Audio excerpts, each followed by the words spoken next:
Only one college on this map will be standing by the end of the video, and to spice it up, I've added these 16 FCS schools into the mix. If you've never seen an Imperialism before, let me explain how this map will go from 150 teams to just one. Each turn, I'll spin this team wheel to land on a college, and then I'll use this wheel to decide which direction they're attacking in. For example, let's say the wheel landed on Notre Dame and they went down on the road and actually beat this MAC school. Ball State would be eliminated from Imperialism while the Irish took all of their land. It's time that we just dive in, spin this wheel for the first time. There are 16 different FCS schools that it could land on, but it landed on Toledo, so we're headed over to Ohio and they're attacking up north. The first game of this 150 team Imperialism is going to include last year's champion, but the Rockets have to go on the road, which makes this a super hard matchup. Anything can happen in Imperialism though. This is a 7-point game with a minute left, so if Toledo can somehow just drive down the field in 52 seconds and score a touchdown, it'd go to OT. If you missed the last Imperialism I did on this game, just know that literally any team can win it, but I think Michigan's going to survive getting upset here. It's now 3rd and 20. It's taken a while for them to get a snap off, and they might just take another sack or have to throw it away. It's the Michigan defense that's trying to hold strong to make sure they don't get upset, though chucking this ball was their best option, and there's too many people back there. The Wolverines have made it through this first game, and we've already witnessed Orgy getting some action. With 150 teams this time, I already know that this process is literally going to take forever, but there's nothing I'd rather do for the next 3 days watching this map go from 150 teams to just one. You all smashed 10,000 likes on the last one, so I said that I'd do it again. And remember, even if the wheel's not landing on them yet, there are some FCS schools out there. We even have Eastern Washington on the west coast with their red field, but the wheel landed on San Jose State, attacking down to the south. So all the Trojans have to do here is defend their home territory. Miller Moss has been struggling though. He's only been able to get his team 7 points. I'm not sure how. He's been going off in real life, and that's not caught. USC is in serious trouble. They're gonna have to drive down the length of the field, but they're breaking a tackle, and that's gonna take them to the 23. It's already looking like this Imperialism could be even better than the last one, especially if one of the FCS schools end up making a deep run. Miller Moss throws an interception right here. San Jose State is going to get the win. All they have to do is not fumble this away, but they might take it back for a touchdown. I mean, how on earth is USC gonna lose here at home? This is a terrible way for the Trojans to go out, but they've been upset, so they're eliminated from the rest of it. If you think your team's safe because you have some easy schools around you in Imperialism, you don't know what's coming, because the college football 25 sim engine seems to be pretty crazy. Now we have Iowa taking the field. They're gonna be headed over to the southwest, and if anything, they're gonna be stuck playing against their rivals, the Cyclones. Now this game has already happened in real life this season, and Iowa State won, but it seems like this game is played out a completely different way. Iowa somehow scored 27 points. The Cyclones only have 10, so no matter what happens on this play, it is all over. And that means the Hawkeyes have taken the entire state of Iowa. They're now going to be touching South Dakota State as well, so there's a chance that they could be playing them. And I'm super interested to see how the Northwest plays out now that they have all these teams in it. We're still waiting to see who the first FCS school is going to be, and I don't think any are touching Pitt, so this is another FBS matchup. The Panthers are headed up to Buffalo, so they have a chance to more than double their territory. And the way they came back in the backyard brawl a couple weeks ago was legendary. Something's gone extremely wrong on the road at Buffalo though, because somehow the Bulls are only trailing by 4 points with a minute left and they're moving down the field. I was gonna say we better check if it's Josh Allen secretly playing quarterback or not, but it's pretty clearly not him. And after spiking this, they're down at the 34. Buffalo still has a very real chance of getting into the end zone. Please just at least throw this ball away. It's gonna be picked off. What are you doing, man? Pittsburgh is going to avoid the upset. They're also about to slam it down. That is one way to celebrate. And the Bulls look so upset, but they could have very easily won that. That result is going to shake up this Northeast region just a tad bit. I'm excited to see how the entire thing plays out, because if you zoom out a bit, you'll see we have Maine up here, New Hampshire, Rhode Island, and even Harvard. Vermont's one of the only states without a team in it though, besides Alaska, because apparently they don't play football, and it looks like Deion Sanders' team is going to be headed up north to attack. That's not a bad way for it to point. They're going to get to go up against Wyoming, and if they win this, their territory is going to be touching a ton of FCS schools. Well, this one was never really much of a contest. At one point it was 24-0, so the Buffaloes are easily going to win. And I know that's not going to make some people happy, because it seems like the entire internet either loves Colorado or they just hate them. I'm kinda in the middle though. There's parts about them I like and parts I don't. And I was just in Texas a couple weeks ago, which is where we're headed. The state's added ACU to its map in FCS school, but for now the Roadrunners are attacking Texas State. And both of these teams come into this matchup as an 82 overall. From the looks of it, this one's going to come down to the wire. And Texas State is going to have to get a defensive stop here, but they give up a huge run. They were in a position to hold UTSA to a field goal and get the ball back, they might just want to give up a touchdown. And that's what they've done, but they're in a ton of trouble. With this 2-point conversion, they're going to struggle to get in. So a touchdown would win it for the Bobcats. It's just they have a long way to go. If Jordan McLeod can do that with 33 seconds left and no timeouts, I'd be very impressed. And getting out of bounds is going to be crucial for this drive. He is going to go to the sidelines again. They're still 47 yards away though, which is very difficult to pick up. A clean pocket, he was able to get it out. And it might be smart to just throw up a prayer and hope that somebody comes down with it, but this is not going to work. After taking that snap, Texas State couldn't even get off another snap, so they've lost. After we fully erase them, I think it's time we get an updated look at the United States as well, because even though not much has changed, I like to make sure that we check in every 4 to 5 rounds. At the moment, it seemed like Colorado had the biggest piece of territory. We'll see if it lasts. And now it's time for our first FCS school to take the field. That arrow's pointed up towards Texas Tech, and I literally only put them on the map because they almost beat the Red Raiders in real life. So we're about to see if they can pull off the upset in Imperialism instead. Well, Abilene Christian's defense didn't play too bad, but as time winds down off the clock, they only scored 8 points. So they're not going to get the win here, and Texas Tech is just going to take back the territory they'd normally have. That's one FCS school down, but there's still another 15 of them to go in Imperialism, and their best chance at winning it all is probably this wheel just avoiding them. I don't think any are touching Auburn, so they should be good for at least this turn. And it's not like the Tigers are too intimidating anyway. They're about to attack Troy though. We got the SEC versus the Sun Belt here. And how is this the score with a minute remaining? The only explanation for this is the Peyton Thorne experiment still going on in game, so it's a good thing that Auburn's defense is solid. Scoring 7 points should not be able to get you a win, but it looks like it might. And all Auburn has to do is hang on for like 25 more seconds, or they could get a stop right here, but they give up the 4th and long. By the time Troy spikes the ball, there's 5 seconds now. So all Auburn has to do is hang on to their lead for 5 more seconds. Usually I don't last that long, but it seems like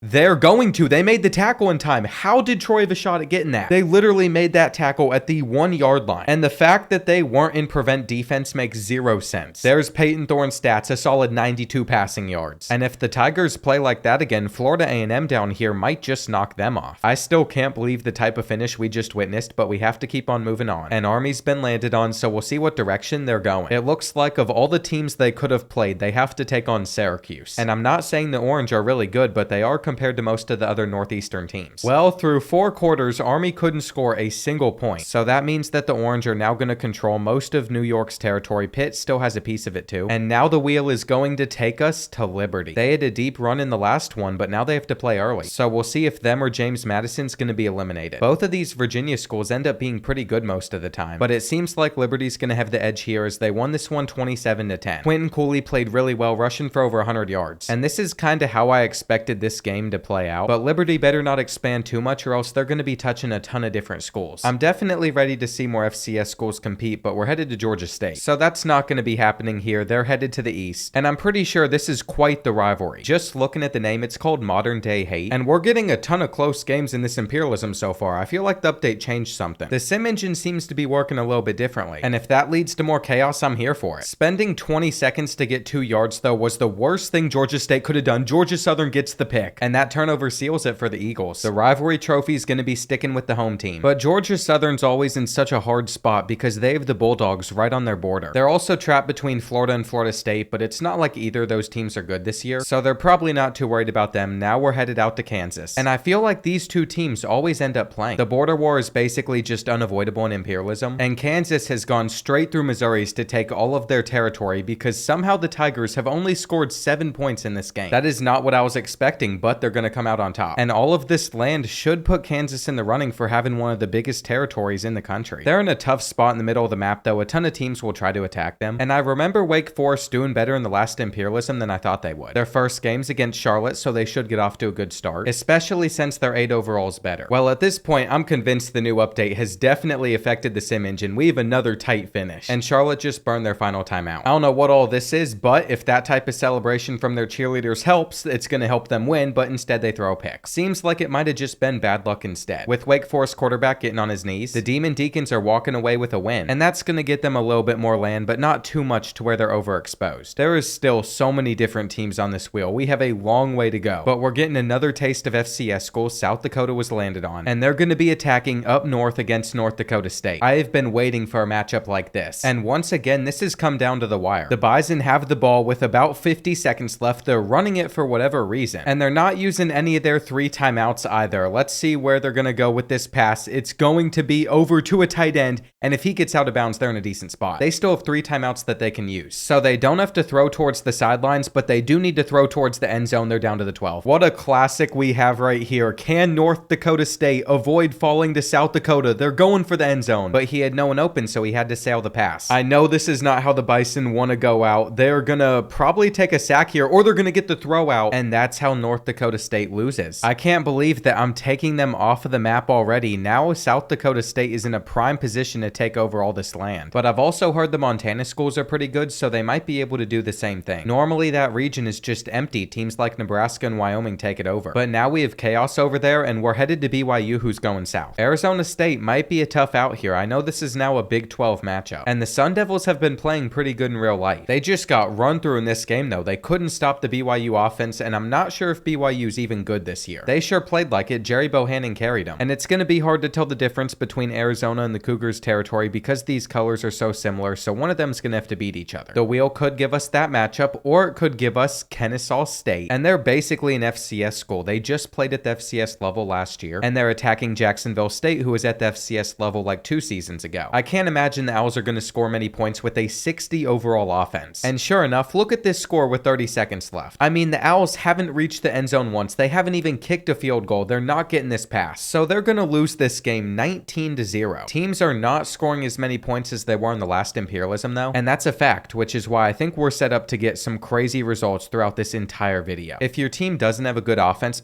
Florida State, you might be in some trouble, and I clearly need to drink more water or something. We're headed to Boise State, who's touching multiple FCS schools, but instead they're going to the Aggies. If they lose here, we're not going to get to see the blue field in this entire video, and there's a real possibility that the Broncos are about to fall. They're clearly not playing very well. They're only up by 2 points with a minute left, and if Utah State gets a field goal, it's over. They're already getting closer and closer. This throw is going to do it, but the real question is, will they settle for 3 after this clutch catch? I'd assume they just run the ball 3 times. This is going to get them like 7, and Boise State's going to start burning timeouts, but they're going to have to move the chains at least one more time, and that's what they have done with this run. There's also been an injury timeout, so the Broncos didn't even have to use their second timeout, and they gave up a touchdown. That seems like the smart decision. Now they have a chance to go down the field and respond, and they have plenty of time to do so as well, but they need a touchdown. Ashton Jeanty, their running back, is way too good to go out this early in Imperialism, but I think it's going to happen because they just completed a pass in bounds. The clock is down to 20 seconds before they get off this next snap, and taking the drag is not what you need at this point in the game. I think you just got to start sending up some deep 50-yard shots. They went for a 20-yard shot, but they threw it straight to the Utah State player. So we've now witnessed another upset, and there were way too many field goals in this game. This running back scored one of the only 2 touchdowns, and I would have never predicted Utah State to beat Boise State here, but they actually did it. Idaho is the lone team still standing in the state. We're headed to VT, and with this arrow, they're going to have to attack to the west. They were the team that knocked my Wildcats out of the last Imperialism, and unfortunately they have a real chance to do that again right here. It's too bad that Kentucky's offense is basically broken. They have to get into field goal range if they want to get the win, and Brock Vandegrift underthrew that ball a little bit too much. With how little both teams are scoring, this has given me PTSD to the Georgia game, but that pass might have put Kentucky in field goal range, and they're still throwing. It's like we don't want to win this game, and we'll see what's been drawn up on this next down. It is a handoff, but it doesn't go for much. 3rd and 5 is huge. Berrien Brown is in motion, but we're running again. This is going to be 3, and it's a huge moment for our kicker, who is going to step up and put it down the middle. Virginia Tech still has an opportunity to respond back though. They have way too much time to get into field goal range, and what I'm witnessing right now looks like something I'd see in my nightmares. I didn't need to see their mascot shaking like that. They're about to take a sack. There we go. Big play for the Kentucky defense. 3rd and 11. Kyron Drones has all the time in the world to find a receiver, but it's taken them a long time to get up to the line and spike the ball, so there's only like 10 seconds left. They have enough time for 2 more plays, and on this one they missed. So it all comes down to 1 Hail Mary. Now we have seen what Auburn's defense did in this situation. I'm really hoping Kentucky has a lot of guys back there. It looks like it is a 3-on-2, and my Wildcats have survived by 1 point at home. Mark Stoops was looking a little bit different right there, but if Kentucky can keep on winning, I really don't care who the coach is. It's never a good sign whenever your team plays this early in Imperialism though, and if you're an NC State fan, it's probably not a good sign to ever play. They've let me down. I was told this team could compete for an ACC title, but I'm I'm recording this before they play Clemson, so maybe they'll go out and win that game. Well, NC State has scored the most points in this video so far, alongside beating Duke in this rivalry. But I'm not sure how they did it with this guy winning player of the game. 2 touchdowns on 33 receiving yards is kinda crazy, but they got the result that they were looking for. And the next spot that the wheel is taking us is gonna be Texas. Arch Manning's not gonna get to play on this roster. Quinn is still healthy. But either way, I think TCU would be in a bunch of trouble. With how the Sims looked on this patch though, it could be tighter than I'm thinking. And I take that back immediately. The Longhorns dropped 42. Quinn dropped the most touchdowns I've seen out of a quarterback in Imperialism so far. And that really tells you how little teams have been scoring up until these past 2 matchups. Now we're left with just 130 schools. We've eliminated 20 and this is what the map looks like. We still have a long way to go. I mean, this is the biggest Imperialism I've ever done. But I truly think all the FCS schools are going to be a nice touch. The Bearcats just got landed on and they're attacking Louisville. But I feel like Cincinnati's really fallen off ever since they made the playoffs. I'm not really surprised that they're down by 2 possessions with 20 seconds left. They're not going to win this game. But I thought it'd be pretty funny if they somehow came back from this spot. So we're just going to see if they can score a 95-yard touchdown, get an onside kick, and never mind, it's over. The Cardinals get the win. They're the second team from Kentucky to do so. And I thought about putting Eastern Kentucky in this Imperialism as well, but they ended up not making the cut. I had a method to the FCS schools that I chose. There were certain things I look for, like if the state had a team already, if they were unique, if they were an HBCU, because I only had 16 spots to represent like the entire FCS level, but we have another FCS matchup. New Hampshire's attacking Maine, so we'll see which team wins, and it seems like the Bears are going to come out on top. I don't think New Hampshire even's going to get off a final snap. That is going to do it. We're going to see a 31-21 win over New Hampshire. And Maine's baby blue jerseys look beautiful. It reminds me of Old Dominion or Ole Miss's jerseys, so I'm glad they're the FCS school that came out on top. And Boston College has to hate how many schools are up in that Northeast region. They normally just make a run to the end based off their location. I think we're in Texas though, because it landed on Rice and Houston is the closest opponent they can face. The teams are only 1 overall apart, so it should be a classic. And just like expected, it's come down to the wire. At the moment, Rice is inside Houston's red zone, but they have to get a touchdown to take the lead. And with 30 seconds left, they're gonna pick up the first or drop the ball. I can't blame him for that though. He just got penetrated super hard. Now they're gonna move the chains. And all the Owls need is literally 6 more yards where they are gonna try to throw it, and it's out of the back of the end zone. I feel like quarterbacks do that a ton in this game, but it is better than forcing it into a window that is not there. And this time Rice gets into the end zone. He just jumped for joy. He knew he was about to get his team in the lead. And how is Houston gonna get in field goal range in 12 seconds? It's almost impossible. This isn't the Bills defense, it's Rice's defense, and right now they're just going for like 5-10 yard gains. So Houston has 1 more shot. All they can do is try to throw this up and reach the end zone. They had enough time to do it. That looks like it could go the distance as well,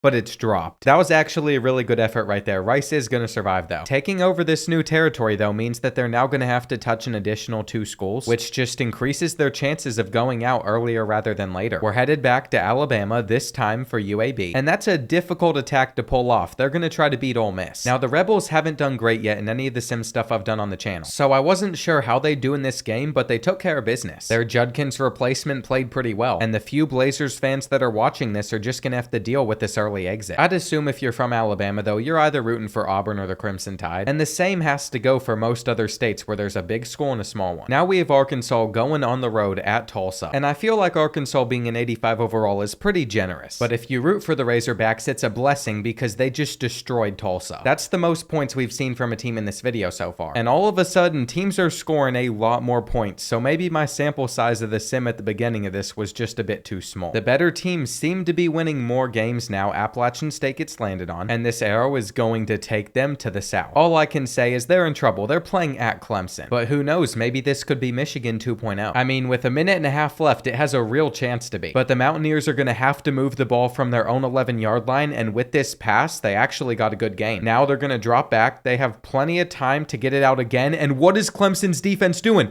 They're giving up a huge play. They're in field goal range. I think Appalachian State might have just won. That was a 46-yard pass. There was nobody in the area of number 12, but they might be a little bit far out to want to rely on their kicker for a field goal still, and Clemson has 3 timeouts. At the very least, they should be able to get the ball back, though they can't stop the run, and they're going to have to do it on 3rd and inches or else this one is over, but instead, Appalachian State moves the chains. That is literally the game. Unless they let them get into the end zone, it would be the smart thing to do, but no, they're wrapping them up in bounds, and then Appalachian State is calling their timeouts. I don't really understand what the Mountaineers are doing here, but they're going to be able to run down the clock. And it all comes down to this kick. Will he shank it or will he drill it? We have to see what the refs say. And it was no good, are you kidding? To be fair, what do college kickers do? They miss, but this should have been such an easy one and he just couldn't hook it left. The fact that Clemson just avoided that upset is insane, especially since Appalachian State rushed for like 250 yards against their defense. Between how Troy lost to Auburn and now how Appalachian State just lost, the Sunbelt schools are getting unlucky. And it looks like Clemson shares a pretty big border with Tennessee now. I think that'd be a really good matchup, which is something we could see in the future. But for now, Arkansas State is attacking and they're headed north. It looks like Kansas is going to become the first team to have to play twice, and even if they do win this, they're going to be way too spread out. It looks like they came out on top, winning 28-10, and Devin Neal was able to clear 100 rushing yards. But being touched by 12 different schools at this point in the middle of the map is a terrible sign for what's to come. We're not even under 100 teams left. There's just too many colleges remaining, and Jackson State's one of them who's going on the attack down south. They're playing Southern Miss, so they might have a decent chance at winning here, especially since their offense and defensive overalls don't seem to be much different. Well, it turns out they couldn't get a single point. They lost 31-0. So never mind, Southern Miss was able to handle themselves perfectly. And it's a shame it wasn't the Jackson State team from a couple seasons ago with Shedeur Sanders and Travis Hunter. I feel like if it was, that game would have been a lot closer. And we've yet to see an FCS school beat an FBS one. Nevada beating Cal would basically be the same type of thing though. And I don't think I can ever get used to them being an ACC school. I wish they'd just go back to the Pac-12 now that the conference seems to be rebuilding at least a little bit. And once again, we have another blowout on our hands. Even with a touchdown at the end, Nevada still lost by a good bit. Cal has been able to double their territory, and the wheel is now going to take us to Temple. They're just another one of those teams I don't ever expect to do much, and playing at Penn State means they're most likely just going to be an early exit. I feel like the Nittany Lions should be able to take over the Northeast region so easily, but somebody always knocks them out before they can, and it's not going to be Temple. It was Katron Allen, not Nick Singleton, that dominated, and that's going to leave us with just 2 teams remaining in the state of Pennsylvania. Now the wheel is going to take us over to Memphis, and that wheel was so close to landing on Maine again. Instead though, the poor Tigers have to head on the road to Ole Miss, and with Boise State already eliminated, I'd say Memphis is the best group of 5 team left. That's why I'm not surprised they're only down by 5 with a minute left, and here we go. Can the Tigers pull this off on the road? They're gonna start it out with a drop. It's honestly better that way. We have seen how the clock runs with this much time remaining. Now they're getting 20, and I think those blue and white jerseys look so good. I don't care what anyone says, I'm calling it a top 10 jersey. And that might be a hot take, but I'm fine with that. Now they're going for another completion. But Seth Hennigan must not like that receiver too much. He set him up for failure. He had enough time in the pocket to get this one out, and he decided a 5-yard completion was worth it. Then they waited forever to burn their final timeout. So the terrible clock management from Memphis could really cost them. All he had to do was scramble for the first down. But since he didn't, Ole Miss is going to get the win. It is not looking great for the smaller schools in this Imperialism so far. But because we added 16 more of them, there's no way that at least a couple don't make a deep run. If I had to guess, one of the teams up here is going to make it to the top 25, and also one of the teams in the Northeast. But that's still almost 100 turns away. That's how many teams are in this Imperialism. My brain cannot fathom how long I'm going to be sitting here for. But if you're a South Alabama fan, you're probably not going to be here for much longer. This is a tough spot to be in. The only benefit is they have the home field advantage, and Jalen Milroe just decided he was going to do whatever he wanted. Good luck stopping a player like him. He could take Alabama really far, especially since besides Ole Miss and maybe LSU, most of the teams around them aren't big threats. Just like I did on NCAA Football 14, I have to do a random location Imperialism at some point because that changes the map entirely, but it might be a while before that one comes out. Then again, y'all smashed the likes on the last one, so I'm here filming now. We have Western playing at Middle Tennessee State. And to be honest, I wish these 2 teams just joined the MAC conference. I couldn't tell you why, but I just don't like Conference USA. And hang on, does that say Luby Lube on the scoreboard? There is no way that I misread that. Middle Tennessee State is trying to drive down the field with a minute left. But my mind got completely distracted there. That is a terrible company name, and they're about to get out of bounds. No, I definitely read that right. There's also a company called Greasy Biscuit. And who would ever eat at a restaurant called Greasy Biscuit? What an advertisement. I've been more worried about those than the actual game. And why am I not talking about the fact that Middle Tennessee State still has 3 timeouts left,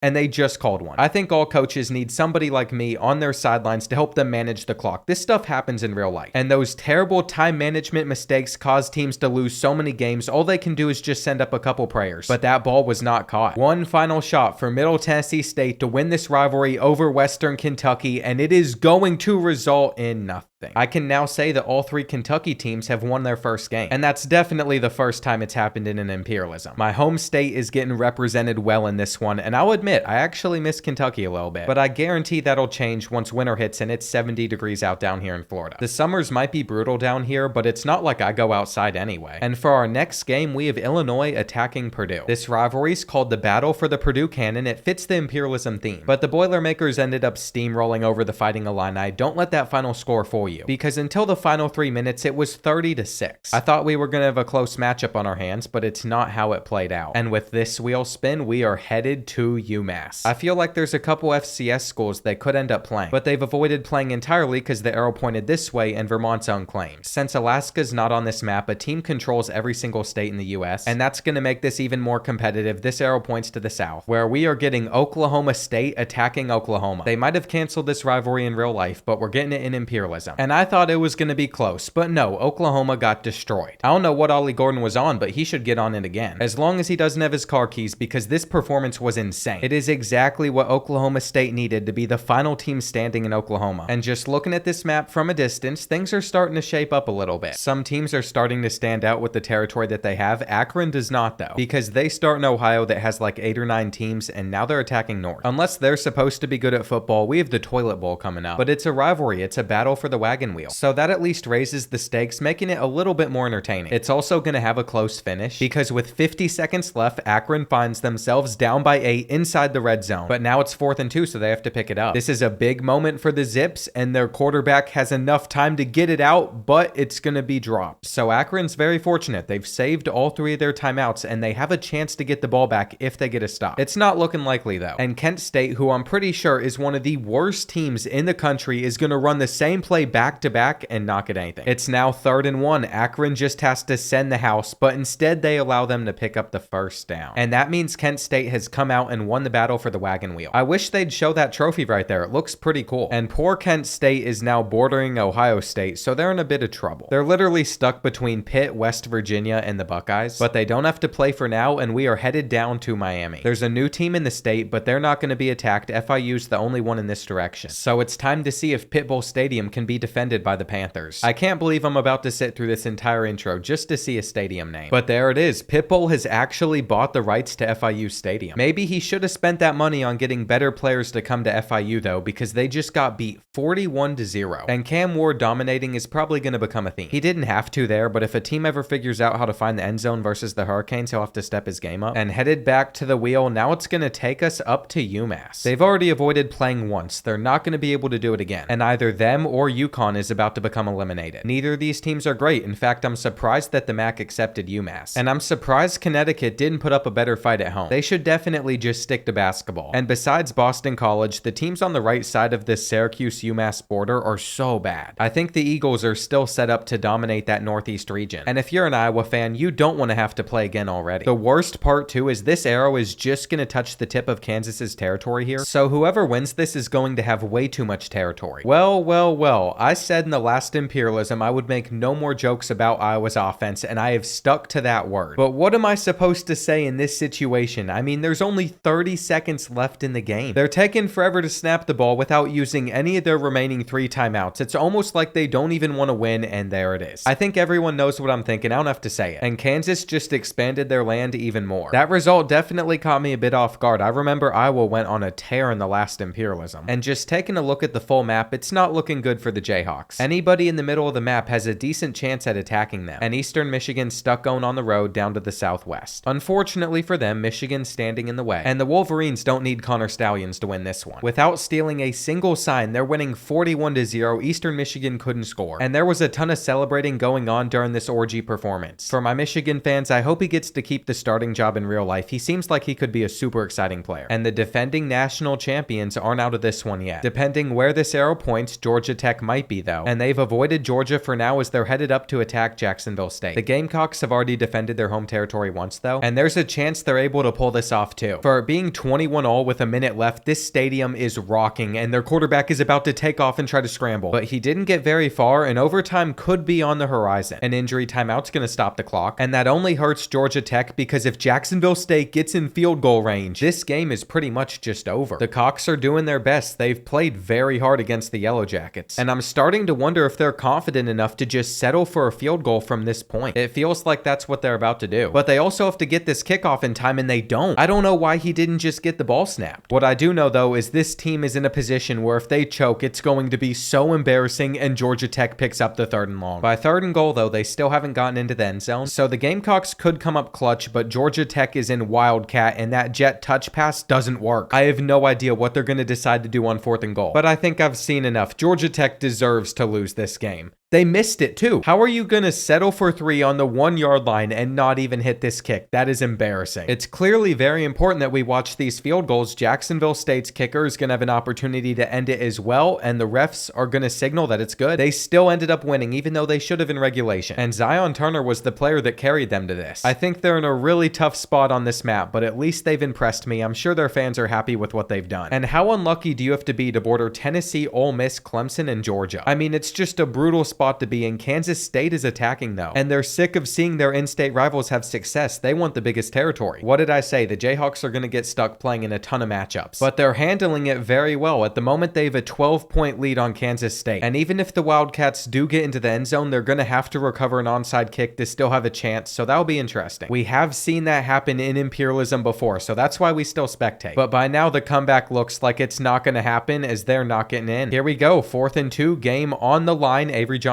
completes it, but this is the real moment of truth. Will they recover the onside kick? And it looks like they're not gonna. It was a good effort, but the Sunflower Showdown's gonna go to the Jayhawks. And I feel like this has to be the earliest that we have ever seen a team expand their land this much. At the moment, they're currently touching 14 other colleges, and it's pretty likely that as we move forward, that number's only gonna grow. Now, poor Tulane has always been stuck in a terrible spot in Imperialism because they're boxed in by LSU, so this is the only place that they can attack. If they somehow get past the Tigers, though, they should be able to run the rest of the state, but it's always going to be super difficult to go into Death Valley and win. The fact that they still have a chance with a minute on the clock is impressive in itself, and so was that catch. He held on to the football. The Green Wave are going to need both a touchdown and the 2-point conversion. This throw, though, is right on the money, and it is going to hurt to get up after that one. He had the ball in his hands right there, but he couldn't hang on to it, and Tulane's quarterback looks a little too happy for an 8-yard completion. I don't think Ty Thompson realizes the clock has been running. There's only 25 seconds left now, and that really didn't help them out that much, but they're moving the chains. This is where the LSU defense is going to have to clamp up. They have thrown another 50-50 ball up, and he makes up for his drop. That is such a big play from Brown. This 2-point conversion is the real decider, though. It looks like they're going to use a jet touch pass or a quarterback power, and he's free. LSU's in some trouble. This is set to go to OT, and they're going to have 2 perfect plays if they want it to not. I guess they're good in settling for it. They just handed it off. And LSU got the first drive in overtime where it's 3rd and goal, and they get in. After taking a sack on 1st down, it is no longer looking good for Tulane. This is probably going to be a holding penalty, and it is. They're focusing on that player. This is coming back to a 2nd and 28. If you're the Green Waves coach, I don't know what to tell your players. Picking this up is going to be almost impossible, and it is a shame that this is what this game has come down to. Ty Thompson is going to send it, though, and if this is a good throw, that would have been amazing. There clearly wasn't enough room to fit that ball in, but that's all you can really hope for right there, and on this final play, that was not it. I feel bad for Tulane. They probably thought they could have pulled that off, and that feels like the best chance they've had at beating LSU in Imperialism. Instead, though, they're just being wiped off of the map right now. They have been eliminated, and the next place the wheel is going to take us to is Southern Miss. They have already knocked out Jackson State. Now they're going up north, and I truthfully wouldn't be surprised if Mississippi State lost this game. In fact, I bet the Bulldogs would pay Southern Miss $1.2 million to beat them, and I cannot believe this is the score with a minute remaining. Both of these teams are struggling immensely on offense. A field goal would win it, though. So Southern Miss better tighten up defensively, or else they're about to fall as they almost let that be caught. You got to put your hands all up in the dude so he can't bring it into his chest. They're about to get a sack. And here we go. 3rd and 10 for Southern Miss. Mississippi State gets the throw out, and that puts them in field goal range. That was where the Golden Eagles had to get their defensive stop. Now they're letting them run the ball. And best case scenario, they get a stop right here to have a chance at getting a field goal themselves. But that didn't happen, so Mississippi State's going to get to run off more time before they just take the win. Now this could get interesting right here. We have seen in a lot of shank kicks. You got to look at the refs to see if it went in or not, and it did. That is how you secure a win, so props to Mississippi State, even if this one shouldn't have been close in the first place, and on the final play of the game, there is a flag. Southern Miss is going to have one more chance to throw it to the end zone. For whatever reason though, Southern Miss took a delay game, and they're just not calling a play from this screen. A bug is about to erase all of the yardage that they got from the penalty, and I can't escape this spectating screen. I'm just stuck in an endless loop. This is actually so broken, and the only way out of that screen is for me to call the final play somehow, so we're just gonna send it up for them, but it won't let me even hit a button. I'm not saying Southern Miss would have scored there, they weren't, but the poor team could have at least had one more shot to send up their Hail Mary, and EA just said nope, not happening. There's even SEC bias in the college football games protecting those schools, and Ohio State's been landed on, so they're about to expand. Realistically, there's just no way that they lose to Bowling Green, but winning this means that they're touching both Michigan and Notre Dame. Like expected, this wasn't even close. The Buckeyes ended up dropping 56 points on Bowling Green, and that thank you fans message was so sad. There is no reason that anybody should have still been in that stadium by the fourth quarter. And headed back to the wheel, now we're going to Mississippi State again. They have no choice but to play in another matchup. They're headed to the Southeast, and this might be karma for how that game ended. They have to face off against Alabama. Southern Miss might have gone down, but the Bulldogs are going to be following shortly, and it wasn't a huge blowout, but they also never stood a chance. In the long run though, this is probably going to hurt Alabama because they're already expanding quite a bit, and for all the teams that start off in that southeastern region, I feel bad for them. It is not a fun time. There's way too many good schools surrounding everybody, and Texas is a weird mix. You could get a really hard opponent or a super easy one. For example, the Aggies just pulled Rice, so they should be able to beat them, but if they had to play a team like Texas, they'd probably be pretty worried. Well, maybe they should have been worried about Rice too. With a minute left, the Owls are only down by 2, but they're also going to have to pick up this 4th and 2. They're saving all 3 of their timeouts just in case they don't, and they've thrown an interception to the Aggies that would seal it for Texas A&M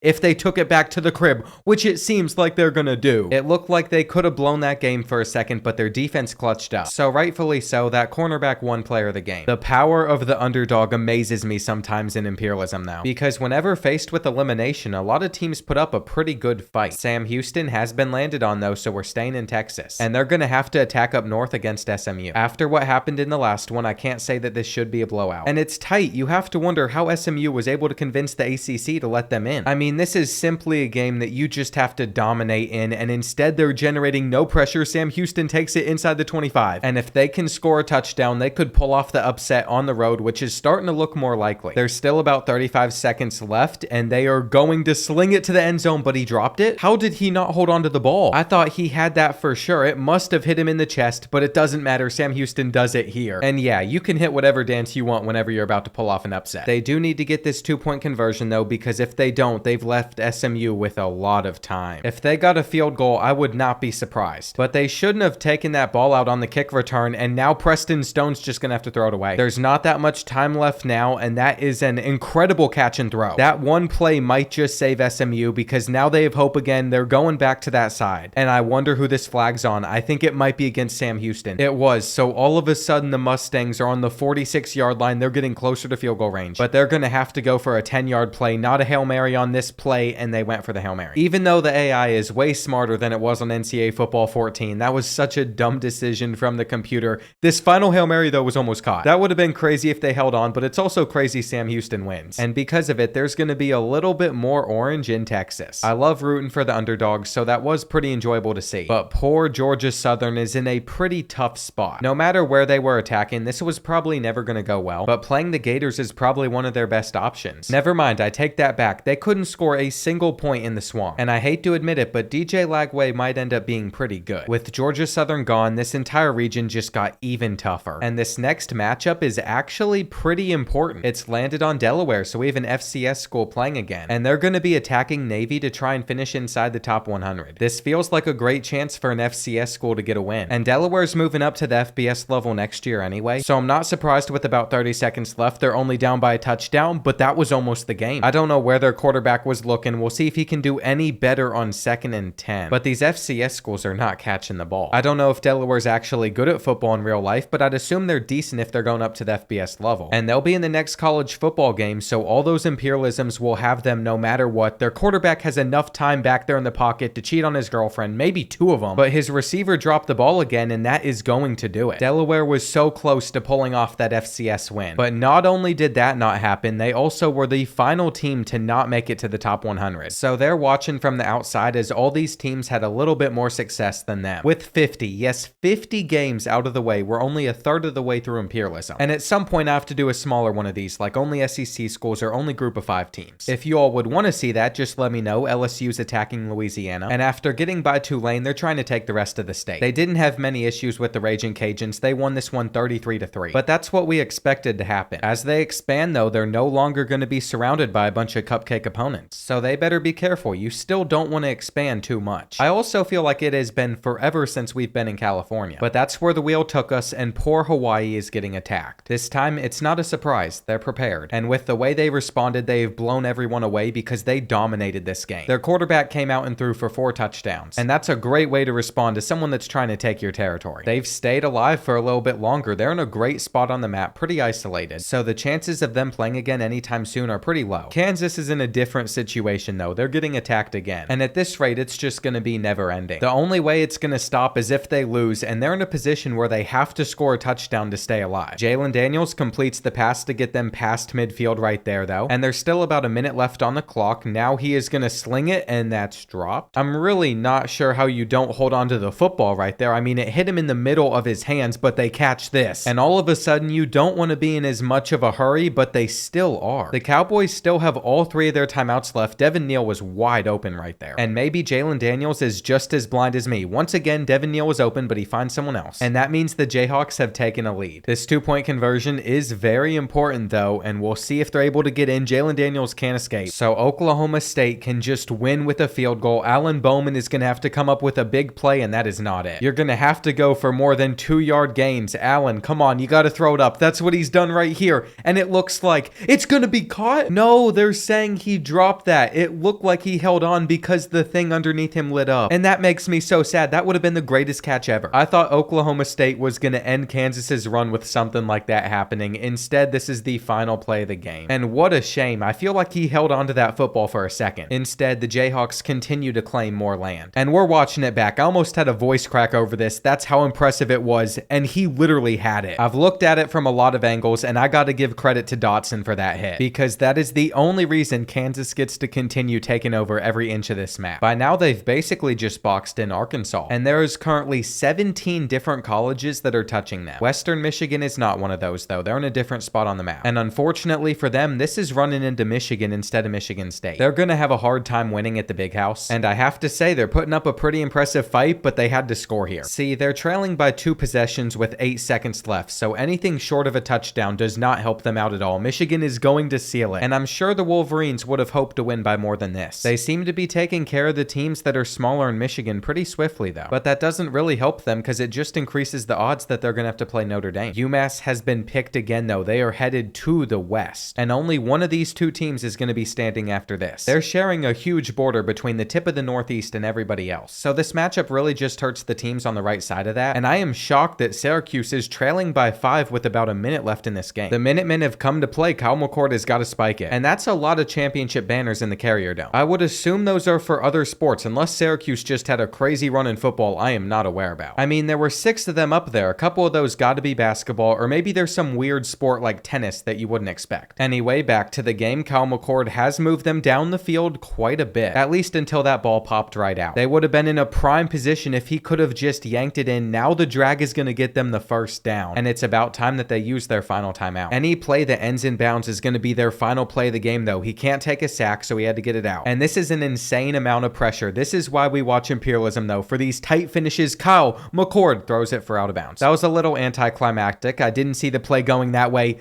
but now it's going to be 4th and goal. This is Kyle McCord's time to shine, his time to prove to Ohio State that he is that guy as he completes the pass. What a moment for the Orange. They're going to survive at home. And UMass really went with man-to-man coverage with the game on the line. This is all the Orange needed to survive a little bit longer. I feel like they're in a pretty good spot right now, just looking at the teams around them, at least on the right side. They don't want Penn State. And this might be the Imperialism where Boston College doesn't make it all the way to the end. Now, San Jose State's been avoided for a bit. They already upset USC. But with the arrow pointing this way, they're going for more attacking Stanford. They're probably trying to earn a bid to the Pac-12 just by playing well. And from the looks of it, I think we're going to get an overtime game. There's a decent chance they get a field goal or a touchdown right here. The Spartans quarterback has just put them up by 4. And all their defense has to do is not give up a touchdown in 23 seconds. The first play we saw of this game was an insane throw. Ashton Daniels has to live up to those expectations. And this receiver is trying to hit the Jets. Is he going to go all the way? Stanford is not out of it yet. And what an ending this would be if the Cardinal could pull this off. Ashton Daniels, all the time in the world, backing up like 10 yards, taking his time to find a receiver. And the Stanford mascot is thrusting in excitement. Here we go. Final play of the game now. 4 seconds left. Ashton Daniels is going to have to pull off the miracle. I mean, he has all the time in the world back there. He's been on the phone.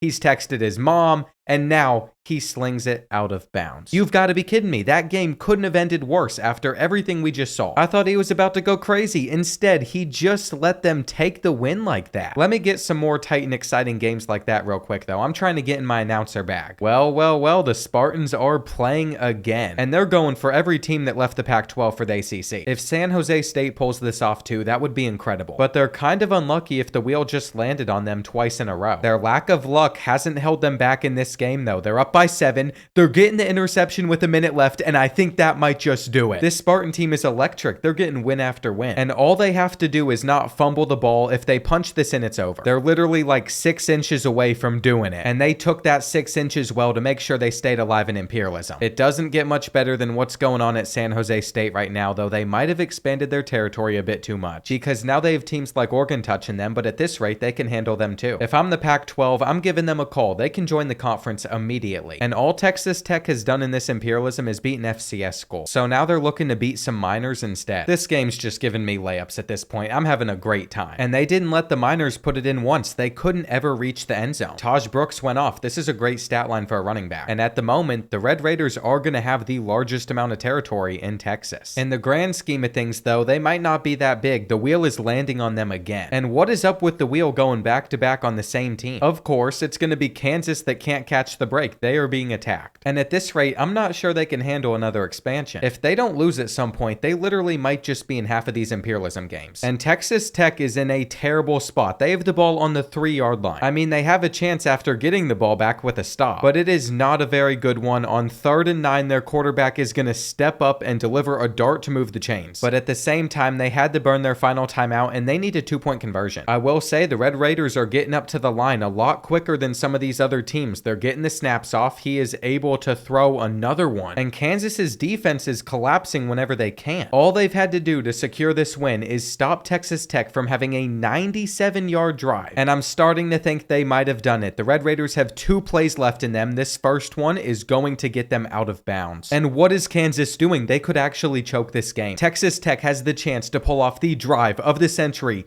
No time left. To the end zone. It's caught. The Jayhawks have choked here at home. And if they give up this 2-point conversion, this crowd is silent. There's actually no way you can bounce back from this. It's overtime now. And in my mind, Texas Tech has already won this game. Mentally, they should be able to finish it out. So far, so good. They've just been running the ball. Now they're throwing it again. And I would assume they're going to hand this one off just based off of the stance their running back was in, but they caught us off guard. Clearly, they had the Kansas defense guessing wrong too. And is that their backup quarterback? Of course. Is anybody surprised? Jalen Daniels is injured, and also Devin Neal has dislocated his shoulder too. No wonder Kansas has choked this game away. Their offensive line isn't even blocking. We have flipped the field for whatever reason for a 3rd and 28, another sack. And I almost feel bad for Cole Ballard. This is what I feel like whenever I play on Heisman mode. At least he gets this throw out. They make the catch, but they weren't picking up the first down. Texas Tech has knocked out the Jayhawks. It was only a matter of time before Kansas would lose. They just had way too many schools attacking them. And I'm not sure Texas Tech realizes what they just signed up for. They have 19 colleges touching them. Just off of this Imperialism alone, I'm an Imperialism only channel now. I mean, these past results have just been so good that I want to keep on filming. Now we have Clemson headed over to South Carolina, and this could end up being a close game. Never mind, Clemson just went in there and won by 27, but that shouldn't be a surprise. They have 75 series wins. Cade Klubnik threw for 3 touchdowns, only 117 passing yards though. And I guess not every game has to come down to the wire, but it would be pretty cool if they did. Next up with the wheel, we are going to start with Rhode Island, and we've got an FCS school going on the attack to the west. They're playing against Syracuse, so their odds aren't great, especially since an FCS school hasn't beaten an FBS one yet. There have been some close calls, but this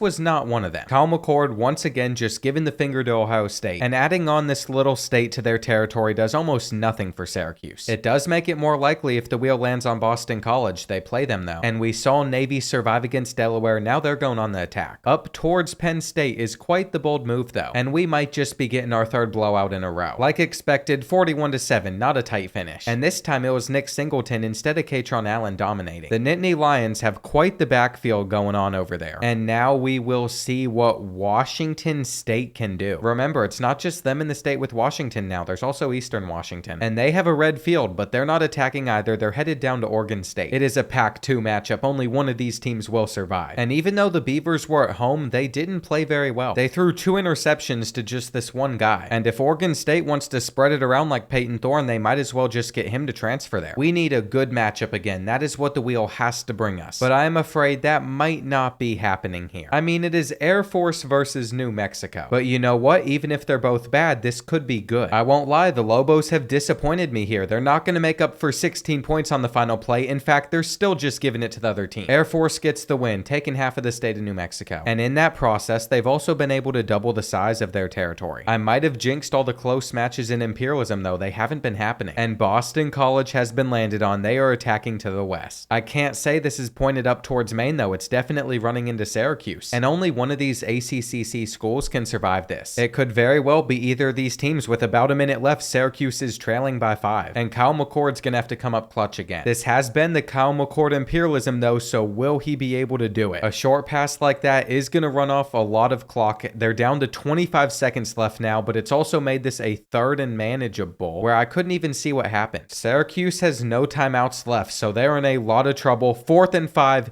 They catch it, but they might only get off one more snap. Looks like they are rushing up to the line. He's just gonna have to spike this ball real quick. And here we go. Kyle McCord, game on the line. Once again, trying to prove Ohio State that he made the right decision, and he finds a receiver. Ohio State has literally lost out on the best QB. He hasn't come up clutch once in the final play. He has done it twice now. And this has been such a crazy run for Syracuse. All their defense has to do is make sure they don't give up a touchdown, which they don't. So we get to keep on rooting for Kyle McCord and Syracuse. I'm promising right now, if Kyle McCord throws for a 3rd game-winning touchdown, I'm just going to wake all my neighbors up. And they've made it so Boston College can't go all the way to the end just sitting up in the Northeast. I never thought I'd see the day. Things are truly changing in Imperialism, and I'm no longer as excited. Kentucky just got landed on. Losing to Louisville here like we did in the last one would not be fun. But in the one game the Wildcats have played, there was like no offense. With a minute and a half left though, it's looking like the Wildcats should take a lead. And all Kentucky has to do right here is get into the end zone. As much as it hurts me to say this, that was the most realistic thing we've seen on this sim so far. Brock Vandegrift though rolls out and he finds someone. Dang Key holds onto the football, puts us in front over Louisville. But this 2-point conversion is very important, and we'll see if Kentucky can get this as well. Brock Vandegrift rolling out again, and what a guy. It is time for the defense to step up. Losing to Louisville 2 Imperialisms in a row is not happening. And there's still 45 seconds left, but these checkdowns aren't much. They've already burned through 2 of their timeouts just to get 10 yards. That could have been picked. And Tyler Shuck is going to get this one out pretty quickly. The Cardinals only need about 30 yards. All they have to do is get into field goal range, but no, they're going to turn the ball over and Kentucky takes them down. It is L's down today. I really wish they'd put that in college football 25. And Brock, you have your moments, but I'm happy to have you as a Wildcat right now. There's still a long way to go, but this is so much better than losing in like the first 3 rounds. And yes, there are some biases in this Imperialism. Get over it. It didn't work out for me the last time. Ohio State State is now attacking, and for this rivalry to happen this soon is kind of crazy. It's set up to be a pretty even game too since Michigan gets to host it. I'm just excited because this is setting up to be a classic, and Will Howard has a minute and a half to get Ohio State in the end zone to beat the Wolverines. That read was a little bit questionable, but I can relate. It happens to me all the time. He's gotten back into his rhythm with that last completion now, and Will Howard, with all the time in the world, gets them to the red zone. At this rate, the Buckeyes are going to score in like 30 seconds, giving the Wolverines plenty of time to respond. But that knockout right there was insane. Ohio State was so close to finishing the drive off. Now they're going to do it with this corner route. Dancing on the Michigan defender right in front of him too is crazy, especially while staring him down, but this is a rivalry. With the 2-point conversion, the Buckeyes had Judkins wide open, but that miss from Will Howard could cost them the game. Michigan has a minute. All they need is a field goal, and Orji is going to be scrambling already. He is going to get like a 30-yard gain. They don't need an Orji in the end zone right now, though. All they need is 3, and that pass is perfect. Michigan has worked it down the field in 2 plays. If they were smart, they'd just hand it off to Donovan, because at the moment, the Buckeyes only have 2 timeouts left. We'll see if the AI continues to feed him. It looks like they are. Donovan doesn't go in either. So all they need is one more run, which they get, and they're going to be able to take the rest of the clock. Ohio State fans are not going to be happy about this, but it's over. The Wolverines have survived even after the Buckeyes scored, and the game definitely delivered for us right there. With Ohio State somehow out of the picture, all Michigan really needs to worry about in this area at the moment is Notre Dame, and if the wheel avoids both of them for a while, they might make some deep runs. Depending on where this arrow points, Alabama might be in a tough spot, but it's going to Auburn, so we're getting the Iron Bowl, and that's 3 big rivalries in a row. Once again, the wheel is just blessing us, or at least I thought. They have set Auburn up for failure, 52-0. I have no words. That was just an embarrassment. And I think that was the biggest blowout we've seen so far. I don't understand how you just let a receiver average 50 yards per catch against you. And I think Florida A&M might be a little bit terrified after that game. If the wheel lands on them, they are most likely going to have to play the Crimson Tide. But it hasn't. Instead, it's on Texas A&M, and they're headed to the Southwest. UTSA will have an opportunity to defend all their territory. And on paper, it says they're only 6 overalls worse. With a minute left, it's not looking too good for the Roadrunners because they haven't scored a single touchdown. They have a left-handed quarterback, and he's about to step up into the hit. With no timeouts left, they're actually going to spike it. But now they only have 2 plays to move the chains, and he might just take a sack. What are you doing? Buddy just started running backwards and started praying that he was somehow going to escape that. He isn't able to complete the pass, so Texas A&M will win. But at the same time, it should have been by more than 8 points. I think they've had 2 close calls now in the 2 games that they have been a part of, and eventually that's probably going to backfire. You can't do that forever. Minnesota's not avoiding the wheel anymore. They're getting landed on, and they could have played a ton of different FCS schools, but instead they're facing Wisconsin. They're definitely attacking in the wrong direction, but I guess it's not going to matter. They are lifting up Paul Bunyan's axe. This is a pretty cool clip right here. I have never seen this before.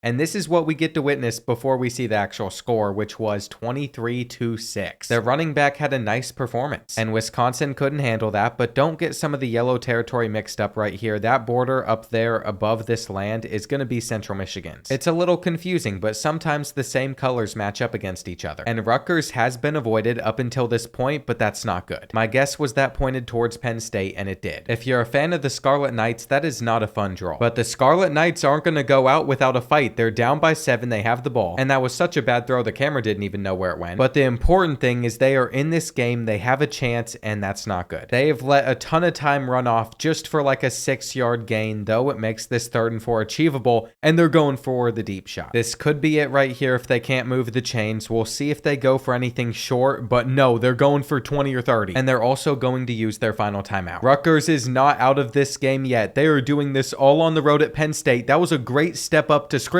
for the first, but the clock's gonna run down fast, so they better hurry up and just get this spike off. Now they only have 12 seconds. They better start taking some shots to the end zone. You can't take a sack here. That does it. Penn State is gonna get the win, and I respect the Scarlet Knights for the fight that they just put up. Eventually, the powerhouses do lose. Sometimes it just takes a while, and the next spot that this wheel is gonna take us is Sam Houston. They've already gotten one impressive win. They might as well go for another, and if they got that at Kyle Field, that would be massive. This is not an easy environment to go into. too. And the Aggies have handled it about how I'd expect them to. You have to give them credit, they're getting a lot of wins. But sometimes you just want to see the underdog have success. Looking at the map now, Texas Tech is still by far the biggest school. And I'm kinda shocked they haven't had to play since taking that territory from Kansas. The wheel has really avoided them though. We're headed to Indiana. And with the arrow pointed up to the northeast, they're attacking Ball State. On paper, the Cardinals are one of the worst teams in the game with a 60 overall defense. So tell me why, with a minute left, this is a tight game. Indiana's had a good year in football so far. They actually look pretty solid. And they're also an 84 overall, but they can't put Ball State away, and the Cardinals are going for a huge play that's swatted. In order to keep this drive alive, they have to pick up the 4th and 1, so I guess it makes sense to run the ball. But they're also going to have to burn their final timeout. That sacrifice keeps them in it though, so it was probably worth it, and now they're going to get like 15. But they're probably going to take a while to spike it. As you can see, everybody is running up to the line, but the clock has run down to like 12 seconds. I'll be very interested to see how they handle this. They basically just have 2 plays or no plays. That is going to do it. Of course, they're not going to be able to get off another snap. Indiana is going to take them down. They've avoided getting upset. But once again, it shouldn't have been close in the first place. You can't let teams like that stay in it for that long. That is how you end up getting upset. And we're actually just a couple of games away from the midway point. We're probably staying in the Indiana area. It landed on Purdue. And they've decided to attack Notre Dame after they got destroyed in real life. I guess this is their chance to redeem themselves. Or maybe not. It turns out their defense hasn't learned a lesson. They still gave up 45. It takes a lot of talent to make Riley Leonard look this good sometimes. And I'm not sure if the Irish really needed to expand their territory this much. Up until that point, they were in a pretty good spot. The wheel has taken us to South Dakota though. So we'll see where this lands. They are going to be attacking to the southwest. North Dakota State couldn't beat Colorado, but South Dakota took them down in this Imperialism. So we'll see if they're able to compete against the Buffaloes. Well, I'm afraid South Dakota had to hear perfect timing playing in the end zone a lot. And up until this point, we have still yet to see an FCS school take down an FBS one. As we go into the top 75 though, there's still 9 of them remaining, so you never know what could happen in the future. But before we finish the rest of college football Imperialism, a word from Prize Picks, today's video sponsor. I've been having a great time using the app while watching football, and this weekend's the final time that the Caleb Williams free square in September is going to be available. I had to decide what to pair it with, so I went with Jalen Milroe passing yards because he hasn't cleared that total yet, and he's about to play Georgia's defense. As you can see on Prize Picks, you just pick higher or lower on 2 to 6 players projections, and you can play in over 30 states, so there's a good chance yours is eligible. Now, if you want some free cash to start out with on Prize Picks, Code Board will get you $50 instantly whenever you play with your first $5 plus lineup. And now it's time to get back to college football Imperialism. It's a new day. We've made it past the halfway point, and Minnesota is playing. They've already had to win once. Now they're going to be headed to the south, which means we are starting with a battle for the largest territory. All I can say is that is not a position you want at the moment. I don't think we've ever seen an Imperialism map shape up the way this one is, and I don't see it ending well for a lot of these teams. Texas Tech is on the verge of being taken out because they have so much land. They are just chucking up a prayer here. And all of a sudden, it is 3rd and 10. The Red Raiders are going to convert though. There's a lot of pressure on the Red Raiders. They're on the verge of being eliminated if they can't figure it out. And it's touchdown or bust here. We'll see if Minnesota can make them bust. Instead, they're giving up a huge touchdown play. So Texas Tech just took the lead. Somehow, the Gophers are going to have to respond back by getting in field goal range. That ball wasn't held on to. And the shadows in the stadium are brutal. I think I've talked about it before, but that's one thing in video games I wish wasn't realistic. I'd much rather be able to just see the field. I might be alone in that take, but that's a hill I'd die on. Minnesota's quarterback is just running backwards. So Brosmer's done nothing in these 3 plays so far. And from the looks of it, Texas Tech did clutch up. They were not in a good position, and they were still able to come out on top. With 7 seconds remaining, they did move the chains a little bit. Throwing it up here could be an amazing decision if they catch this ball, but it bounced around too long, so even if they held onto it, they couldn't have called a timeout. I'm actually really impressed with how Brooks is playing at the moment. And like I was saying before the game started, we have never had an Imperialism play out the way this one is. We're just halfway through this, and there is already a team that divides the entire country in half, and Texas Tech is touching more than a 4th of the teams that are still remaining. One of those is North Texas, and they could be attacking them, but instead they've drawn Texas, which is much worse. Either way, I think the Mean Green's time was coming soon, and they simply couldn't stop the Texas offense, who just ran up the score. Whether it's Quinn back there or it's Arch Manning, they're gonna dominate, and that's just gonna increase the border that stands between Texas and Texas Tech. The Longhorns need to avoid taking over land like that for as long as possible though, and we're headed to Miami, but it's Miami and Ohio who's going to the east. They want a piece of Kentucky. They're attacking at Kroger Field, and please, my Wildcats, just don't embarrass me here. Well, look at the score with a minute remaining. There's just something gross about the fact that they haven't scored a touchdown in this entire game, but but yet they're still in it, and if they do get their first touchdown, they win. Thankfully, that ball was dropped right there. And it's now 3rd and 2 for the Redhawks, which they get out very quickly. I feel like Brett Gabbert has been there forever, so he has the experience to handle these situations, which does worry me a bit, but Miami, Ohio no longer has any timeouts left. Deon Walker needs to get in right here. Just something to generate a sack. It looks like they might be able to, but instead there's somebody open and they're inside the 10. It is not looking good, but the clock is running down. As they get up to the line to spike it, there's probably only going to be 12 seconds left. And it is time for the Kentucky defense to show out. If they can lock up Georgia, they can lock up Miami, Ohio. 8 seconds left now. They are going to send in 5 or 6 players,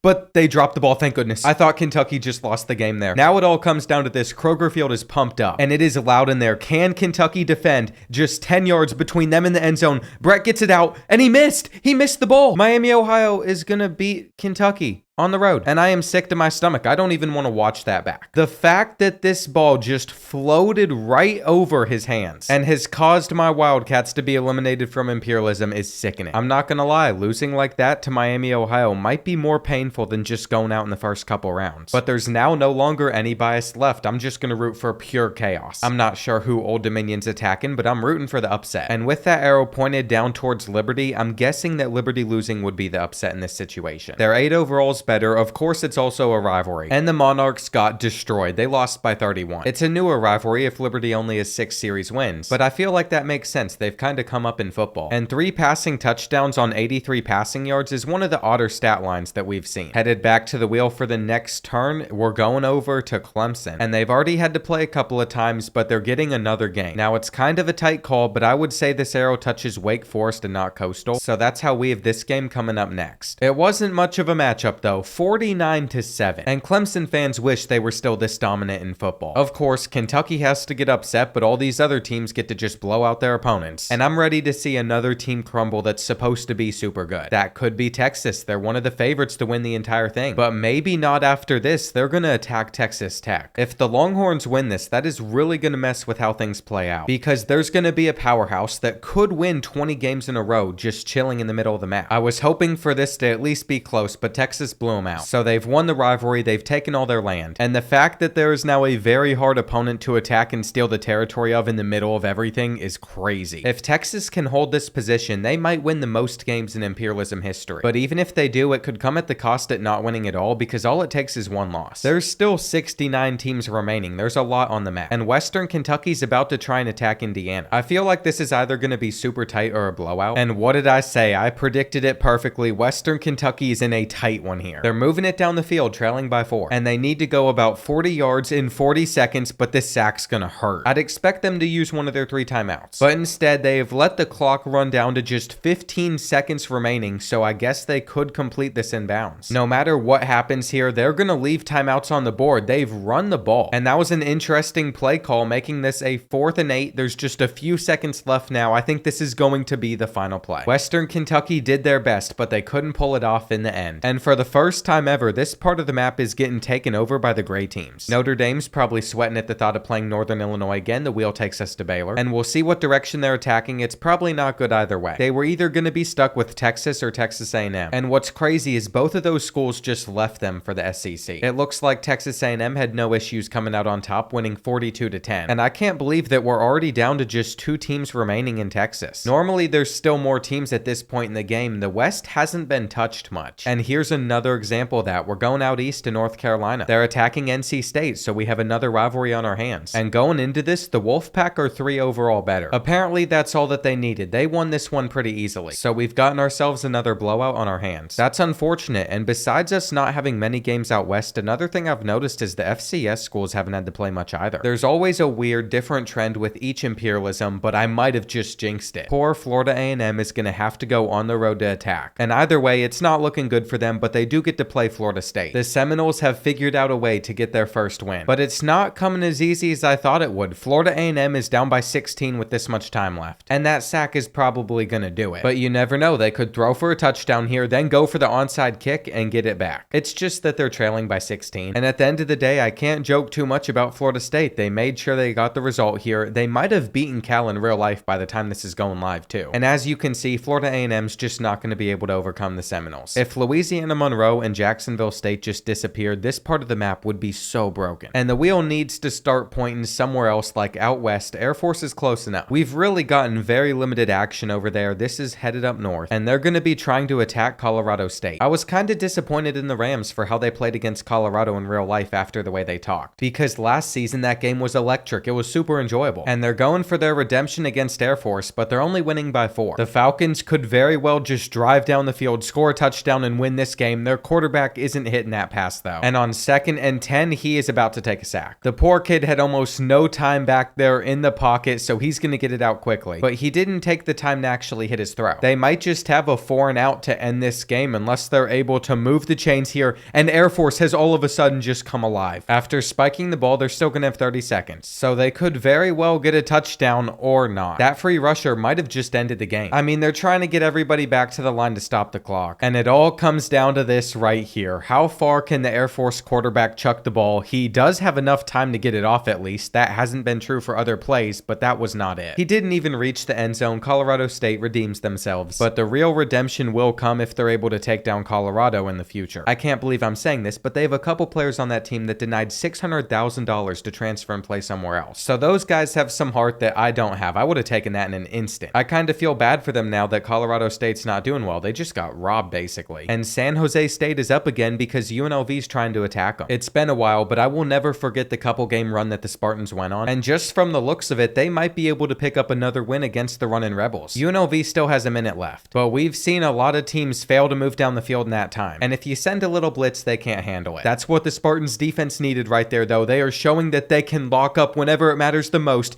UNLV's quarterback won't run. And why didn't he just scramble? It's kind of comical how quarterbacks just refuse to most of the time in this game. The Spartans get the interception though, and that is going to do it. Once again, San Jose State comes out on top. And at the moment, I feel like they're kind of running this West Coast. Of course, Oregon still is in the picture, so that's not great news for them. And Northern Illinois has been landed on. Where are they attacking? It's not Notre Dame yet. They have to get through Northwestern first. But if they did and then beat Notre Dame, that would be hilarious. That isn't going to happen though. The Wildcats won this one pretty easily because at the end of the game, this player helped them go on a 28-point run. Northern Illinois can't blame anybody but themselves though. At one point they had a lead. And the next team that's going to be stuck attacking is Utah. They haven't played yet, but the wheel was bound to land on them at some point. And they're going for all of BYU's land in the Holy War. In order to win this, all the Cougars have to do is injure Cam Rising because he seems to really carry that team, but they couldn't do it. They're honestly lucky to only be down by 6 with a minute remaining in this still. They're driving down the field, but no timeouts is where it gets rough. By the time they're able to spike it and then get another snap off, there's 45 seconds remaining. And these completions are nice, but because they're not able to get out of bounds, it takes off a lot of clock. That one play alone is going to cost them about 20 seconds. So they can realistically only complete one more pass in bounds, and that's exactly what they've done. They're literally just throwing it up, hoping for the best. By the time they spike it, 6 seconds left. And I have to say, that was an impressive drive down the field. If they're quick, they're going to have 2 shots to the end zone. They are immediately getting this ball out, and Utah swatted it. Now it's all going to come down to this play. And these Mormons are ready to rumble. They're ready to storm the field after they pull this off, and they're not going to do it. That was such a disappointing way for it to end. But sometimes that's just how it goes. They needed to have a little bit more time remaining. If your team can get through this next round, they will be a part of the top 60. And the wheel has landed on Louisiana Tech, who's attacking south. Apparently they want a piece of LSU, but since they're not USC, it probably won't go well. To be honest though, it could have been worse. Louisiana Tech only lost by 17, and it really isn't looking too good for Louisiana Monroe. They're trapped between LSU, Alabama, and Texas, but they've made it to the top 60, so they might keep getting lucky. The wheel really decides it all, and once it lands on you, you just have to take care of business. West Virginia, another team that hasn't had to play yet, and they refuse to play Marshall in real life, but we're gonna get it in the video game. Now granted, they probably won't schedule the Thundering Herd anymore because Marshall has never been able to beat them. And this one went no differently. It was 38-3. That now makes them 14-0, with Garrett Green having a pretty solid performance. It's feeling like there's less and less teams that are going to have a chance at making an underdog run to the end. Ohio is still on the map, and they've been very lucky. The wheel has not landed on them. Now it goes to NC State. This is going to be the 3rd game that the Wolfpack are going to have to play in, and they're avoiding East Carolina by attacking up at Liberty. That's going to put the Flames in a pretty tough spot, but with about 30 seconds left, they have a lead, so they might be be able to hold on to it, though NC State gets into the end zone. All of a sudden, they have a tough decision coming up, but they're not going for the 2-point conversion. All we're getting is a tie, and Liberty is settling for OT. They're not even going for a field goal. I feel like it couldn't hurt them to sling it a couple of times. It looks like their backup is in the game. So the fact that they're still in this is pretty impressive. What I wasn't expecting, though, was to see their kicker out there attempting a 62-yarder, and it's no good. With Caden Salter missing the rest of this game, they had no choice but to attempt it. And NC State will have an opportunity to chuck up a Hail Mary just to avoid OT, but this is probably not going to work. We haven't seen it happen in this Imperialism yet, though there is a flag. That could be very costly for Liberty. All of a sudden, the Wolfpack are in field goal range, at least potentially. They're going to attempt to get the winner after Liberty did, and this one is going to doink.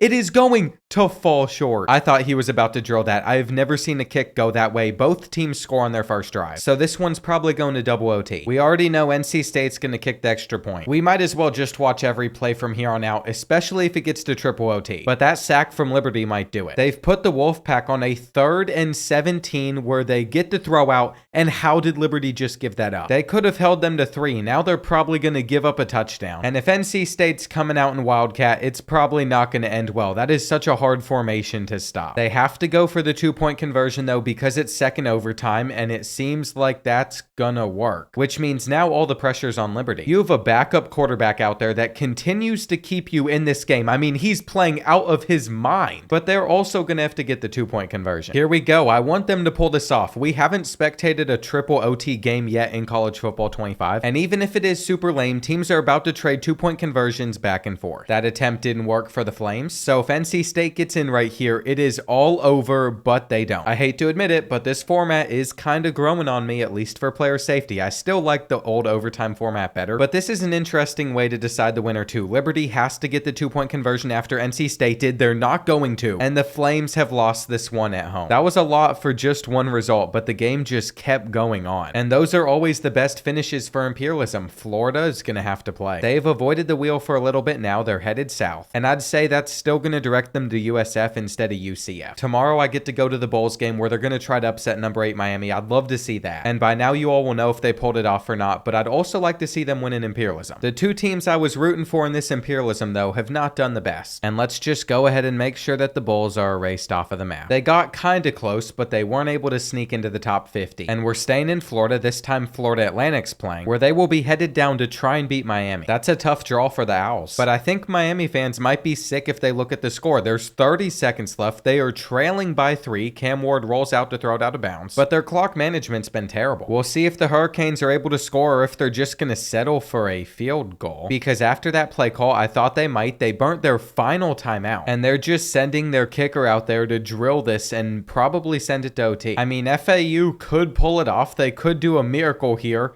It doesn't seem like that's very likely, though. I mean, their quarterback had enough time to get it out. There is a flag on the play. Miami gets the interception out of it, but this is going to come back. Basically, the Owls get one more shot to the end zone, and we'll see if they can pull it off this time around with their lefty. He, again, all the time in the world. I mean, he couldn't have gotten more. This throw is going to reach the end zone, and there's another flag. This might be the worst choke ever. I'm not sure if their kicker is able to hit from here, but Miami is continuing to find the worst ways to lose in Imperialism. How did they just lose off of that? I'm not gonna lie, if you root for Miami at this point, you just have to hang it up, because the first penalty was cool, but the second one was crazy. That literally just put them in field goal range. There's probably so much pain in rooting for Miami football teams in the last 10 to 15 years, and we have already seen Utah State get a little bit of territory, but now they're going for Idaho's by attacking the Kibbe Dome. We got an FCS school back on the board, and I can't believe it, but the Vandals have put themselves in a great spot. With less than a minute in this game, they have a 7-point lead,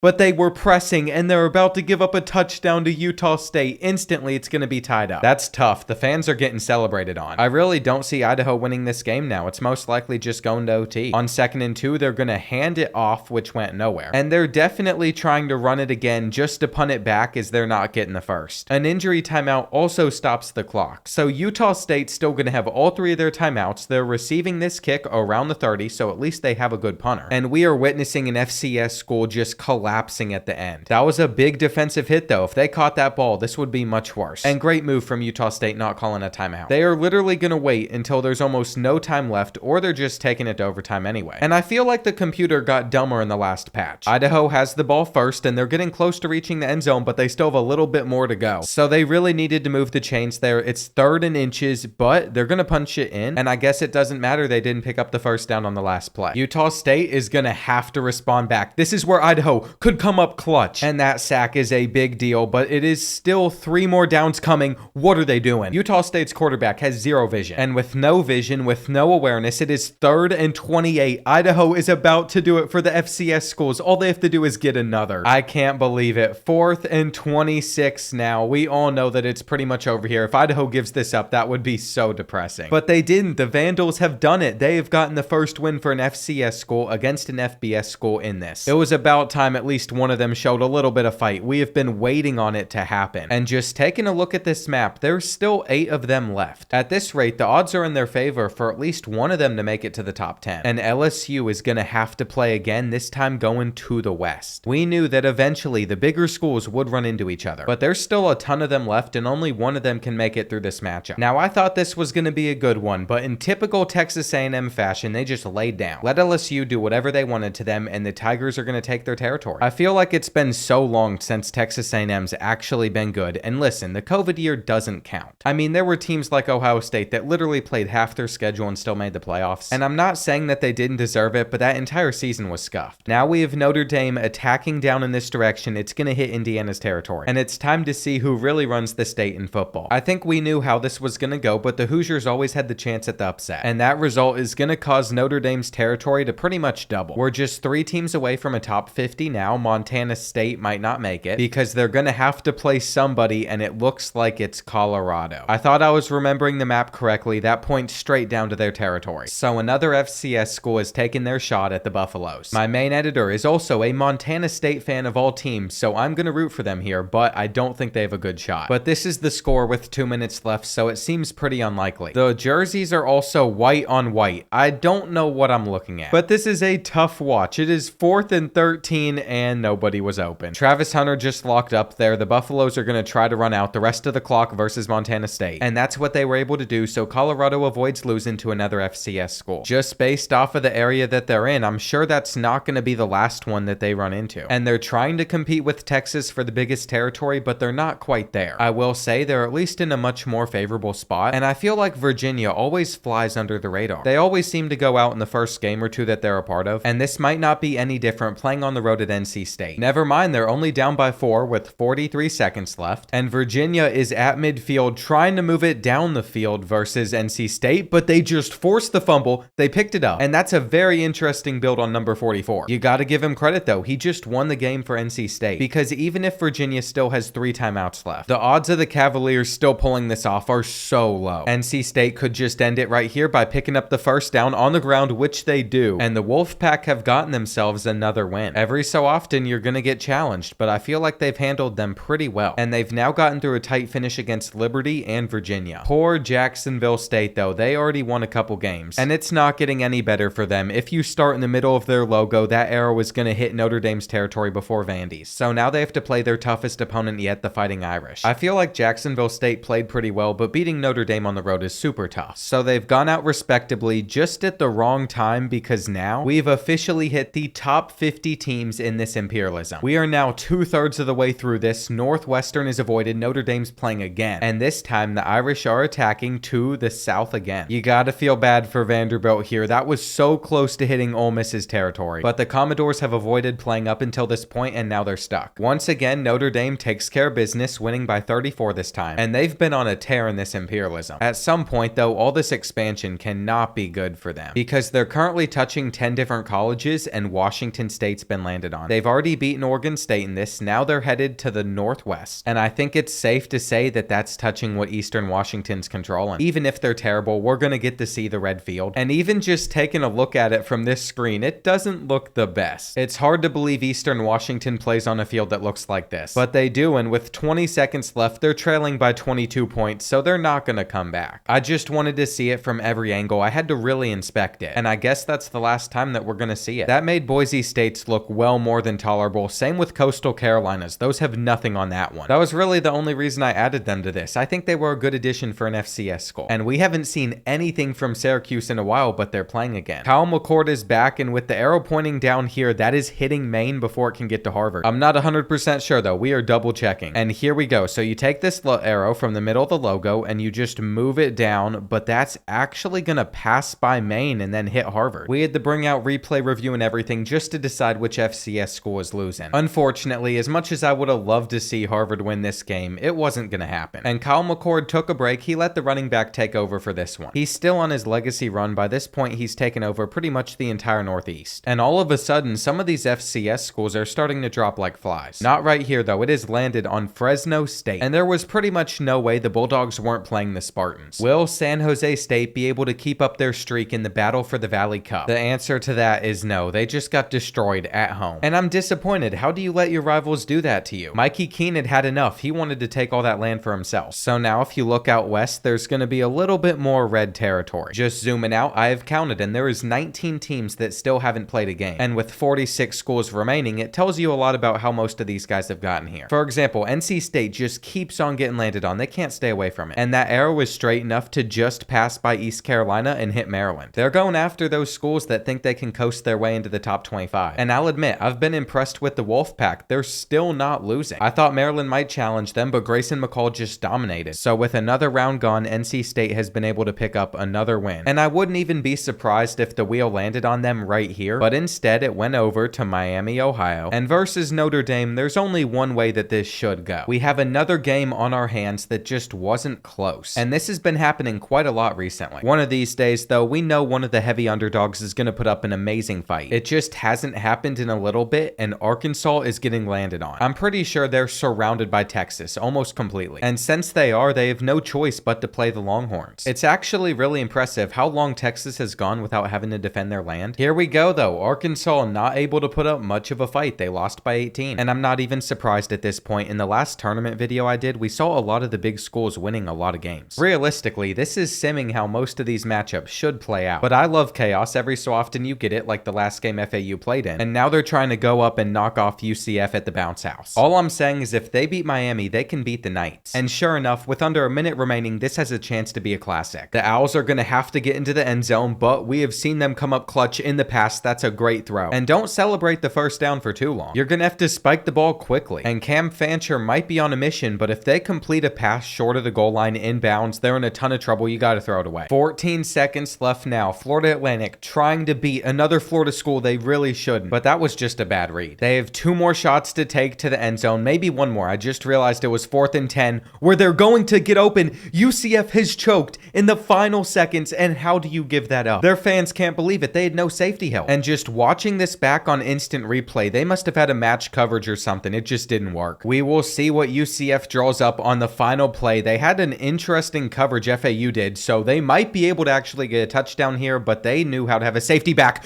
UCF catches the ball, takes it into the end zone. What a terrible way for FAU to go out. Now, at this point, we have seen it all in this Imperialism. That is such a crazy ending. Kobe Hudson, the senior, was the guy that made the play right there. And let's take one more look at this. So KJ Jefferson, plenty of time to just chuck it up. He almost didn't get it out, though. Now the ball is just lost. We're waiting for it to appear again. There it is. Deflected. Boom. Runs right under it, touchdown. Take a look at this play from number 4, though. He almost swats it to his teammate to catch it. That is 5,000 a million IQ. Just based off of the things that we have seen in this Imperialism alone, I genuinely don't think it gets any better than this. I'm 21, so I think I can call myself a grown man, and I am a grown man getting giddy watching college football teams simulate in a video game and play out. That was peak excitement right there. We have to have more moments like that one, but poor Hawaii might be in trouble. They're stuck going on the attack. It looks like that arrow's going to direct them over to Arizona, and we'll see if they're able to acquire some more land. Well, there it is, the upset we were hoping for. Right now, Hawaii has a lead, and if they can just keep Arizona and T-Mac out of field goal range, they would be able to win. So far, it looks like they're being smart about their coverage. They're not coming out and press man-to-man, and Noah Fafita's struggling to complete a pass. This would be a pretty crazy result for Hawaii. I was not expecting them to have a lead. He had to throw it away, and this game all comes down to this. 4th and 10, Arizona could be eliminated if Noah Fafita can't find an open receiver. receiver, and he gives it to the other team. What a play. There is no coming back after that. The Rainbow Warriors have now won twice, and they're in a great spot on the map because most teams are just going to leave them alone. It's kind of surprising they don't always make deep runs the same way Boston College does, but the wheel has landed on Hawaii again. It's kind of hard to tell where this arrow would be going, but the next closest land is UCLA up in this direction, so they're going to have to take down UCLA to stay in this thing. Well, let's just say they didn't have a good performance 2 times in a row. UCLA saw the tape from what they did against Arizona, and they just crushed them. That is such a weird result from back-to-back sims. I think the Rainbow Warriors went out in a respectable manner, though. They took Arizona with them, which was huge. And the next spot the wheel is going to direct us to is Washington. Now, no matter where this wheel ends, I'm pretty sure they're trapped in. So no matter what, we were getting the Apple Cup right here. Even if they're not in the same conference anymore, we can still get this rivalry. And I was hoping this game would at least be close, but it was a blowout. Even after Washington lost like their entire roster to the draft or the transfer portal, they still own Washington State, and that's just the harsh reality of the situation. As Imperialism continues to go on, the map seems to be changing up a little bit, but it feels like it's been a while since a huge territory was lost. UCLA could be going for some here if this points towards Fresno State, but it hasn't. Instead, the Bruins are playing Utah. UCLA just demolished Hawaii like a couple games ago, and they kicked a field goal to take a lead with 32 seconds left, so they're in a position where if their defense can hang on versus Utah, they would end up winning this game, but it might not happen. That play alone is going to get them to midfield, but the Utes don't have any timeouts remaining, and that's what's going to hold them back. They're going to have to spike it. We'll see if Cam Rising is able to throw towards the sidelines. That's what they're going to have to do right here, and he has, but unfortunately it wasn't in bounds. All you can really do in this situation is just send it to the end zone and hope for the best. We've seen UCF win off of a Hail Mary. Can Utah do it right here? No. That's another impressive win for UCLA. I don't think they're going to be that good in real life, but I could always be wrong about that. I'm just assuming that their first year in the Big Ten, they're going to struggle a little bit. I mean, their quarterback from last year would rather transfer and sit the bench at Oregon than start for them. And New Mexico State, you have avoided playing for too long. To make matters worse, you've been directed towards Texas. And if they pull this off, you have to make Arch the permanent starter immediately. We have to jump into this one earlier than any other game, because somehow, with a minute and a half left, New Mexico State's driving down the field. Now, their quarterback did just take a sack. He looks so upset about it. But at the end of the day, they're still within 6 points of beating the Longhorns, and that wasn't good. I'm not sure how this happened. I just looked up, and all of a sudden, it was a tight game. Texas has left him open. So they are on the 6-yard line with a minute left. Now, the Longhorns could respond back with a field goal if they get in, but New Mexico State's running down some clock. There's just 37 seconds remaining in this game now. Running back is open in the flat, and the Texas Longhorns are all over him. What's crazy is once again, the Aggies aren't taking timeouts, and instead they're waiting until they can run off some clock. They've taken it to 11 seconds. I mean, they're playing so smart, and the Aggies are actually going to upset Texas at their stadium. We have seen a ton of dumb moments from the AI, but with an upset like this on the line, they decided to play perfectly, and we'll see if they can return this kick for anything. It doesn't look like they will. With 6 seconds left, the odds of Quinn getting them into field goal range are pretty low. Isaiah Bond does have 98 speed though, so he might be able to run past all of these DBs,